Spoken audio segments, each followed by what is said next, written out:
My name is Ronnie Goodless and you're watching Toffee TV. Welcome to Toffee TV. Now, it's an international week. So basically we're squeezing everything out. Basically, you know, we know you want... Do you know what it is? You know what it is? What? It's because we had Matt here for 4 hours last week with no sound. I know. So we're getting as much out of him as we can.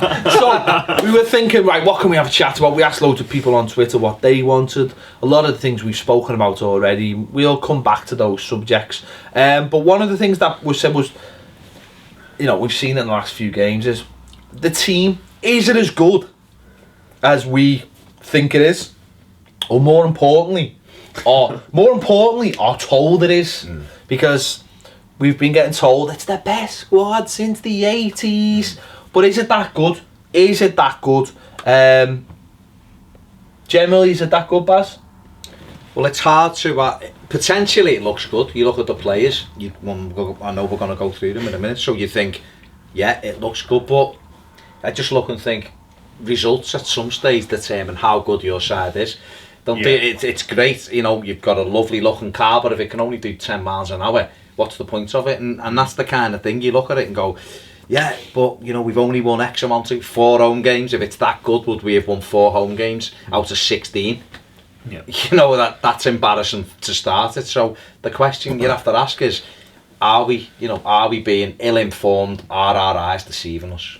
I think it depends how you judge the players, really. I think it says a pure talent and ability if you look at each one. I think in that sense we have got a lot of things to be positive about. But as you said there, it's about putting it all together. And so often being an Everton fan, you thought about teams on paper and thought, oh, when we get this 11 together, we're going to be boss. And sometimes we got them together and London Moyes a few times. We had I was always looking forward to seeing Arteta and Fellaini playing as a 2 in midfield together. And when they did play as a 2 in midfield together, it never really worked. But Pina and Fellaini were better in centre midfield together. But that's it, isn't it? You can have all these great players. You can all fit together in theory. You can look at it and think that should work. But until you get it out on the pitch and put it all together, you're never going to know. And at the moment, for all the talent we've got on the team and for all the different types of players we've got, it's just not working, and that for me is the biggest issue. Well, let's start with obviously Tim Howard is leaving the club, so we'll put that to one side. Joe Robles, goalkeeper.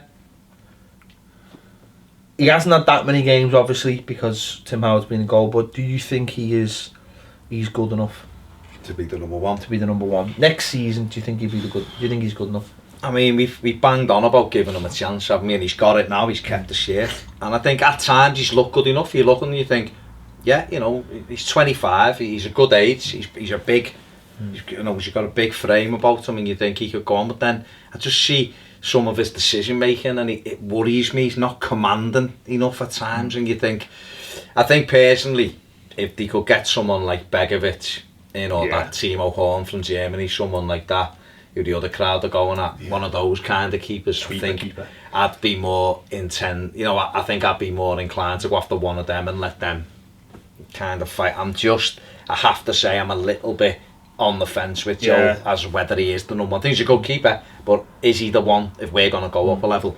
I'm a little bit on the fence, to be honest with you. I'm the same. I feel in the same position that I was when we weren't really sure whether he was good enough before he came into the team, because he's come in and then a few little instances in the games every now and then you think, yeah, he can do it. He's a big presence in the goal. He can come out. He obviously had that penalty save against Bournemouth, which was crucial. Then there are other moments and just little things like the second goal against Arsenal. I thought he could have been off his line a little bit quicker on the edge of his box. I think I'm still not sure. I'm still like you. I'm still on the fence. So I think he needs healthy competition in the summer. Yeah. But proper competition, because I've never felt like there was a competition between him and Howard. Howard's playing in goal, but I think there needs a better goalie coach, maybe. But I don't. You can. Yeah, I know what you're saying, but I think I'd like to see a good goalie being brought in, but it not just be like, right, you're the number one. I want to see proper competition. We're getting that at other clubs now. We've seen that at other clubs, even at Barcelona. They have one for the league and one for the cup almost now. It's not defined. There isn't. I think that could be the thing going forward. So I'd like to see definite competition brought in, because he's young and this is his first spell where it's like he's the number one and he's still learning. He will make mistakes, But it's whether he continues making those mistakes. It's like learning from your mistakes. He's not dropped any clangers yet, has he? You wouldn't say. I don't think there's been any goal. I just think he's been. I think that what he did drop clangers when he was just coming in now and again. Yeah, he had, but he can do better. He can definitely do better. He can do better. I don't think he'd look and go 100% to blame for that goal, 100% to blame for that goal. But I think there's been incidents when he could have done better. Seamus Coleman, someone who at times looks amazing, but consistently struggled for consistency in the last 18 months, I think.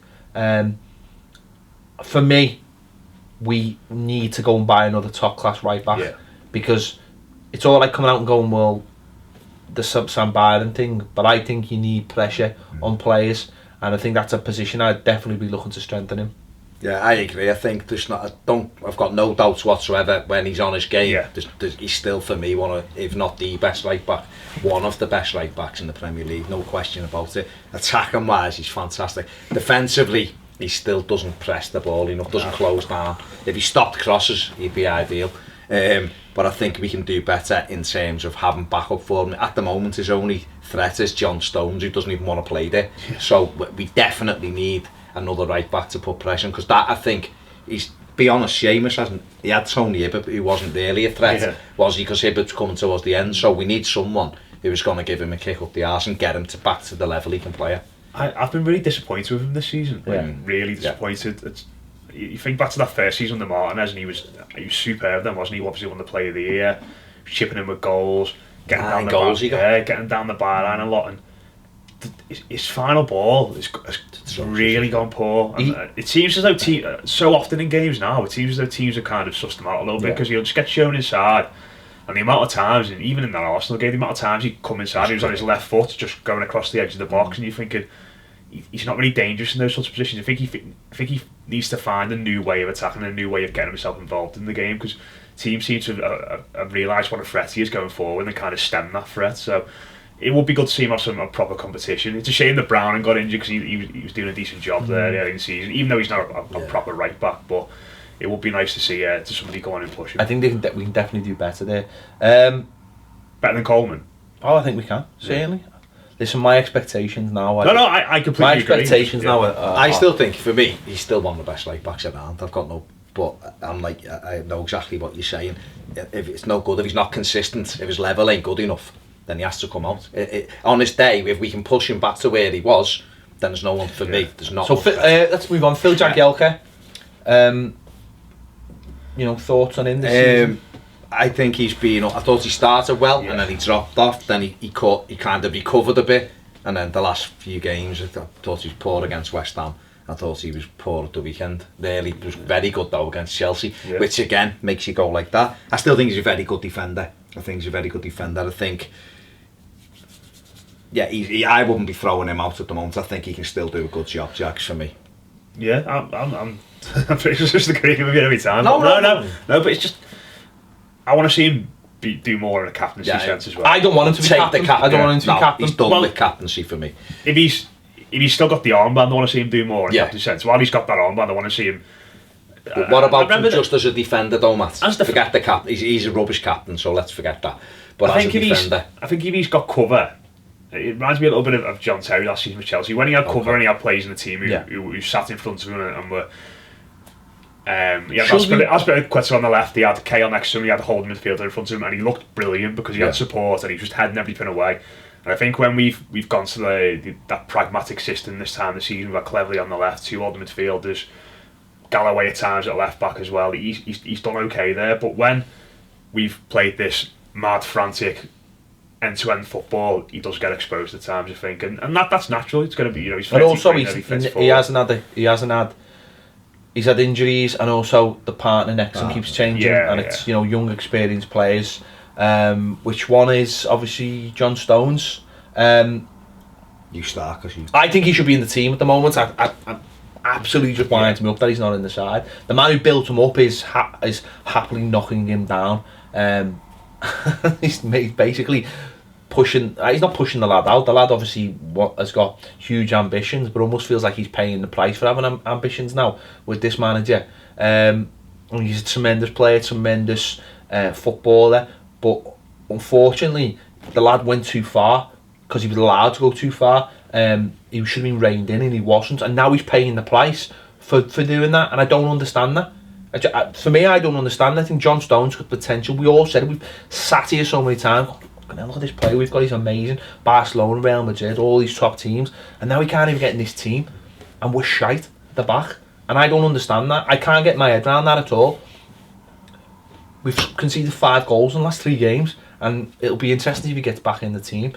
But when he has come back in the team recently, he still seems like he's that kid that went out the team. So I can't quite get my head around it all. Whether he just wants to go and he's not asked, I don't know. If he does, let him go. That's just, if he wanted to stay, I would obviously keep him, of course I would. And I think it was the right time to take him out. I think it was right he was sat on the bench. But now, I'm after Saturday, I want him back in now with Jags. I want to put him back in.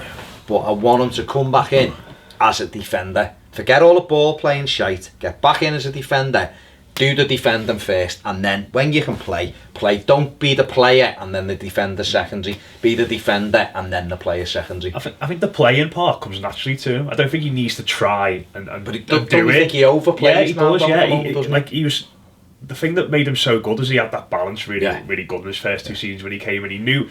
There were times when he overdid it, granted, but that's you didn't mind because he was the odd one, but in the main, he knew when to do it and knew when not to do it. And as you said there, Ped, he seems to be let off the leash in that sense. He's not been reined in, but there's been a lot of revisionism about him, hasn't there, from our fans. And you know, you go to the match now and you hear when he came off the weekend, people going, "Oh my God, John Stones," and you're thinking, this is the lad who everyone was saying, "Oh, we need to keep this." That might be because of the situation, or possibly at the weekend. No, I don't think it is. I just think football fans are just really have short memories, and they just remember almost like the last thing they've seen. But I don't think that's.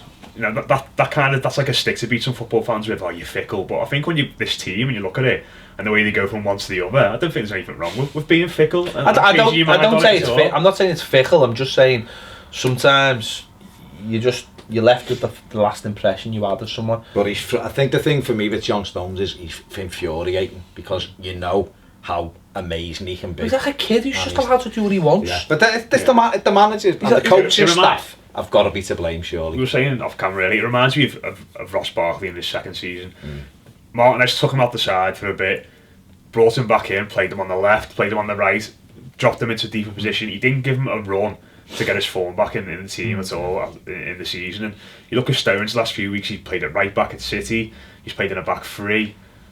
And now it's like he's trying to get him back in, but without doing the thing you need to do, just drop someone. He doesn't seem to know where. He doesn't want to make the hard decision and just say, "Mori, you're out." Well, let's talk about Foons Mori. Let's go on Foons Mori. For me, he looks all right now and again, and other times he looks absolutely terrible. And I just think you've got to get that balance where you go, he's happy to do what I don't understand is I know he's not a young player, but he's happy to say, well, Brendan Galloway, you've played 15 games, but now you're going to come out and not play. And I think he should still have that same thing with Foons Mori. You've come from a different country, you're settling in.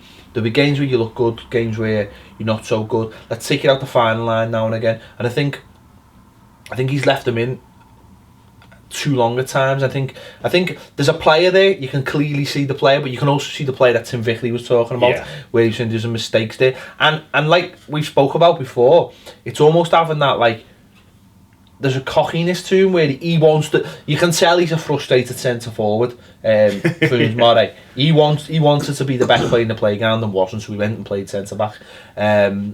You know, it happens to a lot of people.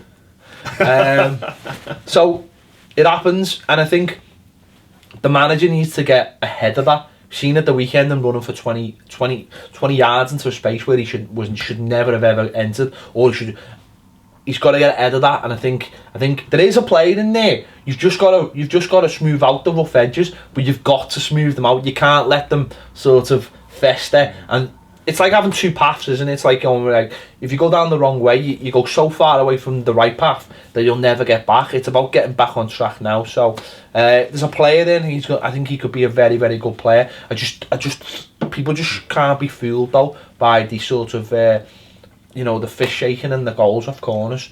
They've got to remember he's a defender and what his job is. I think he's a good defender. I think he's a decent defender. Yeah. He's been good for us this season, but I think now's the time. He's 25, but in terms, a bit like Seamus Coleman, in terms of football development, this is a kid that was knocking around MLS, and got in there, then went over to Argentina, and he's jumped right the way up. So he's still quite a young footballer, and I think now's the right time to take him out. But he's definitely one I think he's been a good signing. Like you said, I think the raw attributes are there for him to be a good player. I'm just worried that Martinez isn't the right manager to channel those attributes and turn him into a Stop really him good playing. defender. Just defend.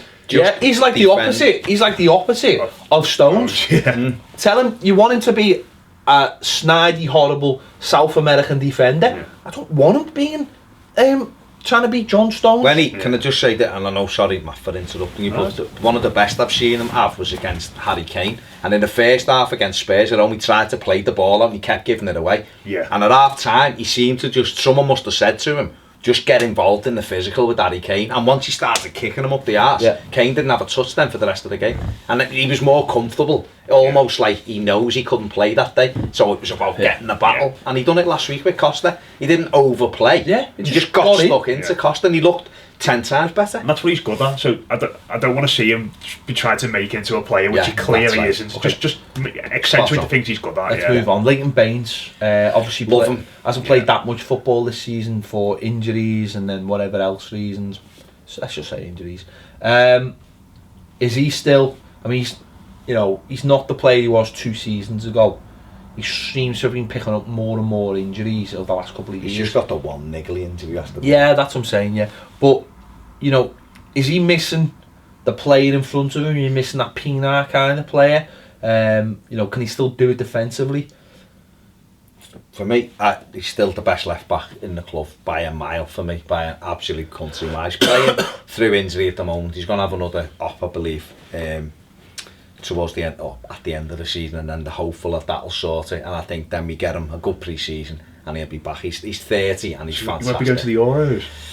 Well, it depends, doesn't it? It depends, because I suppose if he plays enough games, he might play his way back into that. Personally, I mean, he was out of surgery. That's what. No, well, he'd hold off, wouldn't it? But I believe it's only minor. It's to remove a pain. So, I personally think he would be fantastic for us next season because he's that good a footballer. Still one of our best players for me, I'd say. I think Oviedo's done well when he's come into the side, but Baines just got that extra bit of class on the ball, hasn't he? He knows when to get forward, he knows when to hold back. Yeah, he's probably our best fullback in terms of stopping crosses, getting out to players. He should be in the team all the time for me. Definitely. I mean, Oviedo, very quick. I don't want to go because it's going to take ages. But Oviedo's done well. He's a good backup. He's a good backup, and he can also play further. He's like Baines. Right back. He did all right. Yeah, he's like Baines light, isn't he? Moving into